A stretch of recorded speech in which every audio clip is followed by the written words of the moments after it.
Hello and welcome back to Inside Tennessee Football's practice facility.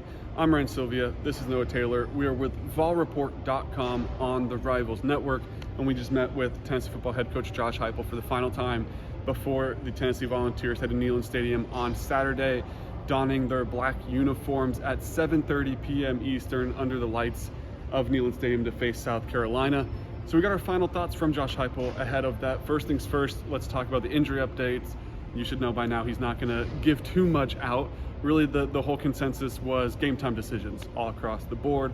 That includes the guys that went down with injuries last week, Jalen Wright, Ramel Keaton, two of the kind of main offensive pieces, but also guys like Aaron Beasley got banged up in that game. Brew McCoy got banged up in that game.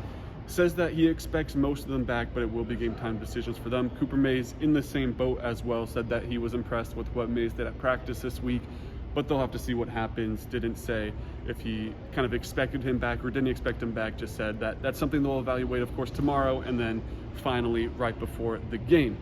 So let's jump into it with kind of more analysis besides just the injury report. Noah, what was your biggest takeaway? Yeah, it's going a little bit off that injury report. He was asked about Ramel Keaton's status as well and said, again, a game time decision. And what's interesting there is you had a chance last week with Brew McCoy coming out of that game, Ramel obviously coming out of that game at certain points, getting a chance to see Caleb Webb and Chaz Nimrod get really their first significant action in the game. Tennessee hadn't had a chance to rotate a lot of younger guys in on offense through the first three games because Austin Peay was a little bit closer than maybe they expected.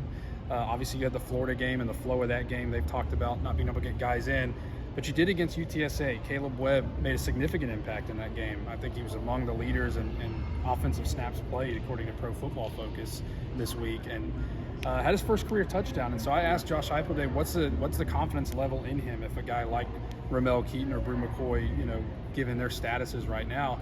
And he said those guys continue to develop, and it seemed to be a lot of trust there. And Chaz Nimrod, he mentioned as well, a guy that came in Ramel's place specifically and got a lot of playing time as well on Saturday. So seems to be a lot of trust in those guys. I don't know how much we're going to see them on Saturday, but it'll be interesting to keep an eye out, depending on the status of Brew McCoy and Ramel Keaton and how they handle an SEC game, a big SEC game at that. Yeah, when healthy, Brew McCoy and Ramel Keaton have been the two guys on offense, kind of next to Joe Milton and the majority of the offensive line that have not taken a snap off in these big games. So it's been limited what we've seen from Caleb Webb and Chaz Nimrod, but obviously did a good job stepping in against UTSA, and Heupel seems satisfied. So in the event that they do need to go, I don't think it'll be a big enough of a setback that Tennessee doesn't feel good about their chances of winning. Let's talk about a little bit of kind of the off-the-field ceremonies that'll be going on Saturday, though.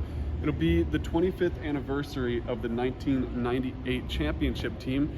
And so to celebrate that at halftime, they'll have a ceremony honoring them. There will be plenty of former players and, of course, Coach Philip Fulmer back on campus. And Heupel just talked about how that was kind of a big deal for them. Of course, similar age range for Heupel. He joked that he wasn't as highly recruited as those guys on that team, obviously out of South Dakota, and then took him a little bit jumping around community college before he got to Oklahoma.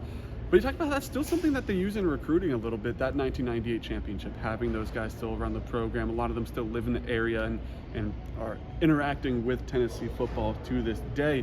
So it should be a fun time for fans and current players and recruits and kind of everyone around the program on Saturday, as that's something that will be remembered. And Tennessee looking to capture their next one now, as it's been 25 years. We're going to need to win games like this on Saturday. So we'll be in attendance, of course, watching. So make sure you head over to VolReport.com for all of the content on game day, and subscribe to the YouTube channel. We just talked with Tony Vitello and Hunter Ensley of the baseball team. So those interviews or press conferences are up as well. Links to everything you need is in the description. Thank you for watching.